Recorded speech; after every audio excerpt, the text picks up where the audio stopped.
question that I'm asked quite a lot as a mortgage broker is whether or not family can gift money as a deposit for my mortgage, and the answer is absolutely yes, they can. Typically, a lender is going to look for your deposit to be money that you have saved up or accumulated yourself. But family and friends can absolutely gift either some or all of the deposit funds to you, either in cash or in equity in property. So there's a couple of scenarios here. One thing to bear in mind, if it's a cash deposit, whether it's money that you've saved yourself or it's money that friends or family are gifting, money laundering regulations mean that the lender or your solicitors are going to need to see 3 months evidence of where that money's come from. And that can mean multiple bank statements if it's moved from, say, a savings account to a current account within that kind of 3-month span of time. So in terms of preparing for your mortgage application, one of the things that you will need to bear in mind is evidence in that deposit and the route of the funds. But certainly friends or family can gift money. It's quite common for parents or grandparents to give a helping hand, whether that's towards the deposit itself or towards the fees, the solicitor's fees, for example.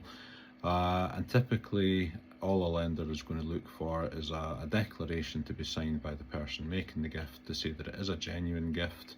They don't have any kind of interest in remaining in the property, and they don't want the gift repaid to them.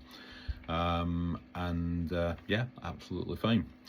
The other scenario is if your parents, grandparents or close relatives have a property that they are in a position to gift to you, then equity can be used as a gifted deposit as well. And a common scenario for this would be where, say, parents have got buy-to-let properties and they decide that they're going to gift one of these to you. The property is worth, say, £120,000. There's maybe £80,000 of a mortgage outstanding on it, and the parents are gifting you that property for the amount of mortgage that's outstanding. So the remaining £70,000 becomes your deposit, and that's either termed as being a concessionary purchase or a gifted equity purchase.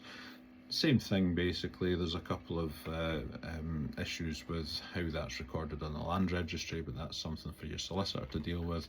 But most lenders will look at that as being a perfectly valid way to acquire a property, and in many cases then the equity becomes your complete deposit. Some lenders will look for you to put in a small amount of cash deposit yourselves, typically the specialist lenders, but in general you can use that equity as your entire deposit. Your last scenario that you can look at when it comes to deposits is if you're buying from your landlord. And again, it's quite a common scenario at the moment. There's a lot of landlords are selling up to exit the industry. If your landlord's generous enough that he's giving you a bit of a discount against the open market value, there are some lenders that will accept a landlord gifted equity as deposit as well. So again, might mean that you have to put in a small amount yourself, but if the lender's prepared to accept that towards your deposit, it will significantly cut down the amount of money that you need to put in. And even better, it means you get to stay in the house that you've maybe been in for quite a while. So a little bit of information.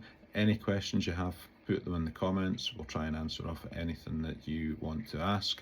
But otherwise, good luck in your journey.